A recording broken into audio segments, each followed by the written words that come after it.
Imagine waking up one morning and discovering that your city has been sealed off. No one can enter. No one can leave. A disease is spreading. People are dying. Thousands of them. And there's nothing you can do to stop it. No cure. No escape. Just death. Arbitrary and indiscriminate. Claiming victims without reason or justice. This is the premise of Albert Camus' novel, The Plague, published in 19... On the surface, it's about a literal plague that devastates the Algerian city of Oran. But, like everything Camus writes, it's not really about disease. It's about the human condition. It's about how we respond when confronted with suffering we didn't cause and cannot control. It's about solidarity in the face of the absurd, and it's about what it means to be decent, to be human, when the universe offers you every reason to give up. The plague is different from the stranger. Meursault was alone, isolated, indifferent. The plague is about community, about people trapped together, forced to confront their shared mortality. Where the stranger explores individual consciousness of the absurd, the plague explores collective experience. What happens when an entire city faces meaningless suffering? When death becomes routine, when the absurd is no longer abstract philosophy, but concrete reality affecting everyone simultaneously. Camus gives us multiple characters, multiple responses, multiple ways of being human in impossible circumstances. And through them, he shows us that even in the worst conditions, even when everything seems futile, there is still a choice to be made. The choice to fight, not because fighting will succeed, but because fighting is what humans do. The novel begins with rats. Thousands of rats emerging from sewers and basements, stumbling into the open, dying in the streets. The citizens of Oran are annoyed, disgusted, but not alarmed. It's a problem for the authorities to handle. Then people start dying.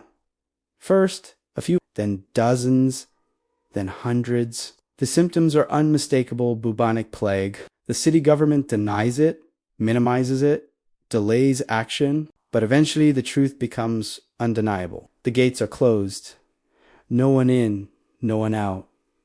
Oran becomes a prison, and the plague becomes the new reality. What was unthinkable becomes normal. Death becomes statistics. Suffering becomes background noise, and the people of Oran must decide how to live in this new world. The central character is Dr. Rieux. He's the narrator, though we don't learn this until the end. Rieux is a physician, someone who has dedicated his life to healing, and now he faces a disease he cannot cure. Every day he visits the sick. Every day he watches them die. Every day he knows his efforts are largely futile. The plague is stronger than medicine. Death is winning. But Rieux continues. He doesn't stop. He doesn't give up. Not because he's optimistic. Not because he believes he'll eventually triumph. But because this is his job. This is what a doctor does. You fight disease even when you're losing, even when the fight seems pointless. You fight because not fighting would be worse. Camus uses Rieux to embody a specific kind of heroism. Not the heroism of grand gestures or dramatic sacrifices, but the heroism of persistence, of showing up every day, of doing the work that needs to be done even when the work doesn't seem to matter. Rieux has no illusions. He's not like Father Penello, the Jesuit priest who initially sees the plague as divine punishment, as God's judgment on a sinful city. Rieux doesn't believe the plague has meaning. It's just a disease. It's just biology. It's just the absurd made visible. But that doesn't mean he can ignore it. That doesn't mean he can stop caring. His wife is sick, far away in a sanatorium, dying of her own illness. He's separated from her by the quarantine. He may never see her again. He has every reason to despair, but he doesn't. He works. Then there's Tarrou. He's a visitor to Oran, trapped by the quarantine. He has money, education, freedom from obligations. He could retreat into comfortable isolation, but he doesn't. He organizes sanitary teams, groups of volunteers who help the medical staff, who clean buildings, who remove bodies, who do the dangerous, thankless work that keeps the city functioning. When Rieux asks him why he's doing this, why he's risking his life for strangers, Tarrou says something crucial. He wants to be a saint without God. He doesn't believe in divine reward or cosmic justice. He just believes in reducing suffering wherever possible. He's revolting against the plague, against death, against the absurd, not because revolt will succeed, but because revolt is the right thing to do. There's also Rambert, a journalist caught in the city while working on a story. He's young, in love, desperate to return to the woman waiting for him in Paris. He has no connection to Oren. This isn't his fight, so he spends months trying to escape, bribing officials, making deals with smugglers, doing everything he can to get out. And he almost succeeds. He has a plan, a date, a way out, but at the last moment, he changes his mind. He stays. He joins the sanitary teams. He chooses solidarity over personal happiness. When Rieux asks him why, Rambert says, "I realized I'd be ashamed of myself if I left. There's something cowardly about being happy alone." This is a profound moment. Rambert discovers that individual escape is not freedom, that running from shared suffering is not liberation. That being human means being connected to others, even when that connection brings pain. And then there's Granda, minor civil servant, a man of no importance or distinction. He's been writing a novel for years, obsessed with perfecting the first sentence, never getting past the opening paragraph. He's lonely, divorced, living a life of quiet desperation. But when the plague comes, Grand joins the sanitarian teams too. He does the work without complaint, without recognition, without any expectation of reward. He represents the ordinary person, the one who isn't heroic by nature, who has no special skills or courage, but who chooses to do what needs to be done anyway. Camus is saying, heroism is not reserved for exceptional people. It's available to everyone. It's just a decision to show up,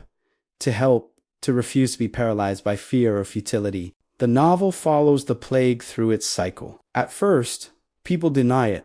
Then they panic. Then they adapt. Life continues in a kind of suspended animation. Marriages are postponed. Businesses close.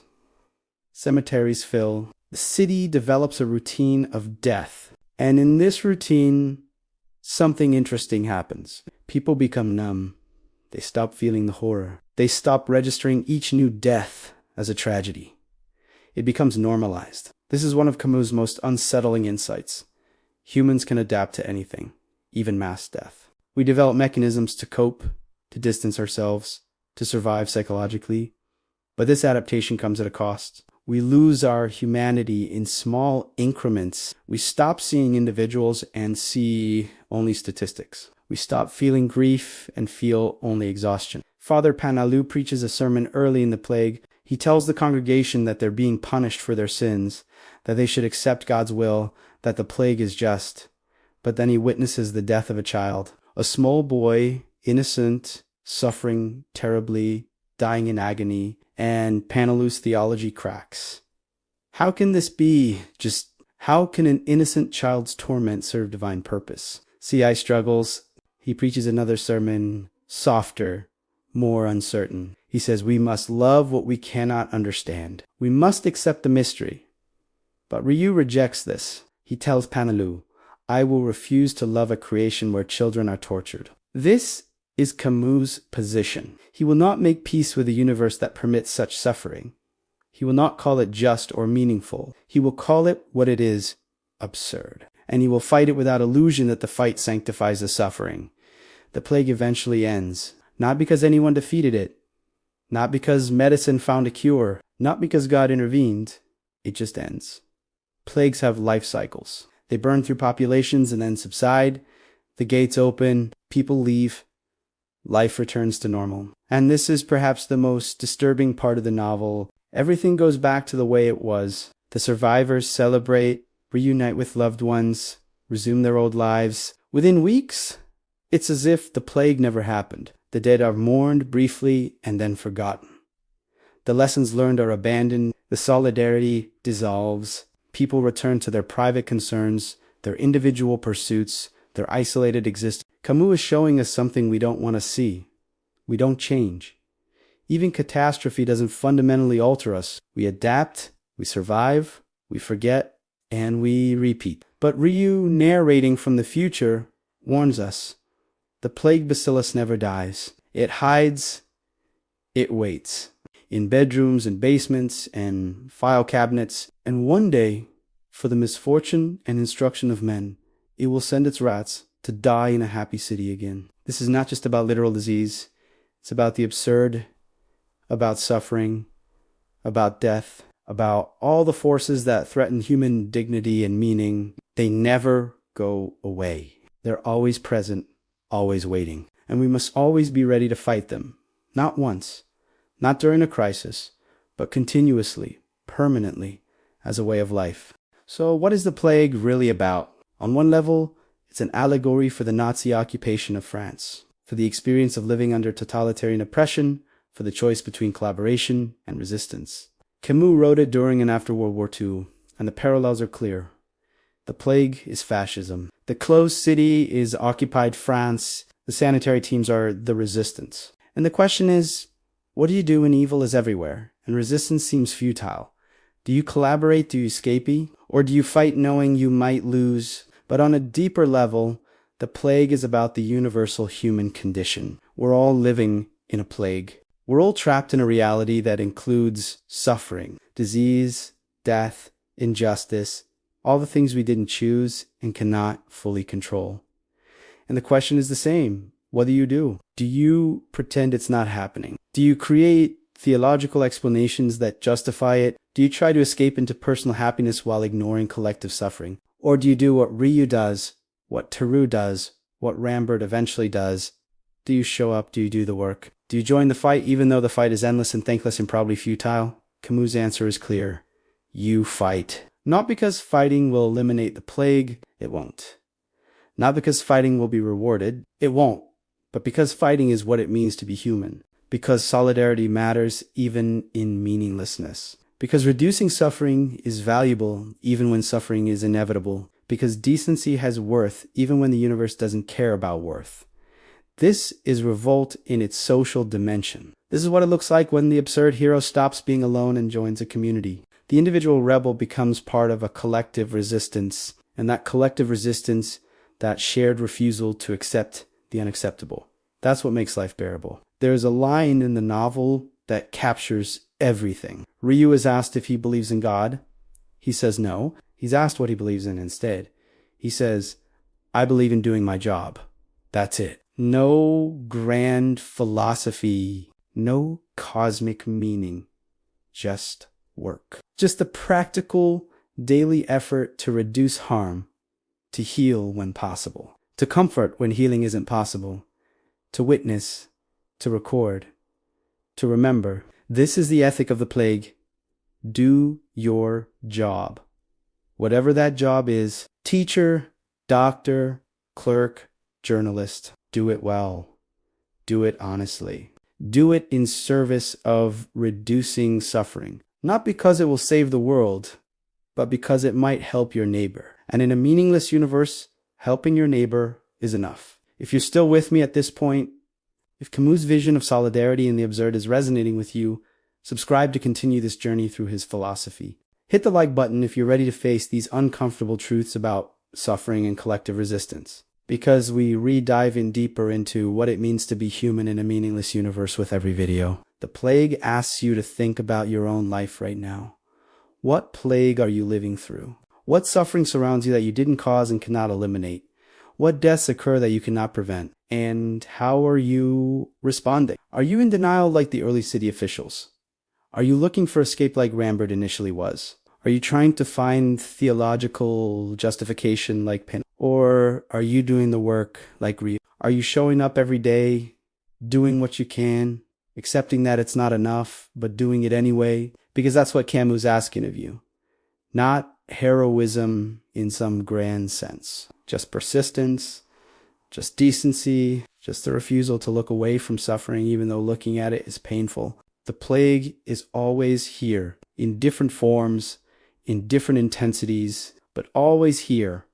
Poverty, disease, war, injustice, loneliness, despair, the forces that crush human dignity, that make life unbearable, they're permanent features of existence. We can't eliminate them, but we can fight them. We can reduce them. We can show solidarity with those who suffer them. And we can do this without hope, without illusion, without promise of ultimate victory. We can do it because it's right, because it's human, because it's what the absurd hero does. Not alone on a mountain, pushing a boulder, but together in a city, fighting a plague, refusing to surrender. So here's my question for you. What work are you doing? What suffering are you fighting? What plague are you resisting? And when the gates close, when you're trapped with others in shared crises, what choice will you make? Will you try to escape alone, or will you stay and help? Because that's the test. That's what the plague teaches. That solidarity matters. That we're in this together. That the fight against meaninglessness is collective, not individual. And that even when we lose, even when the plague wins, even when death claims us all, eventually the fact that we fought together, that we refused to abandon each other, that we maintained our decency in indecent conditions, that matters. That's all we have. And somehow, impossibly, it's enough. Welcome to the plague. Welcome to solidarity in the absurd. Welcome to Camus Speaks.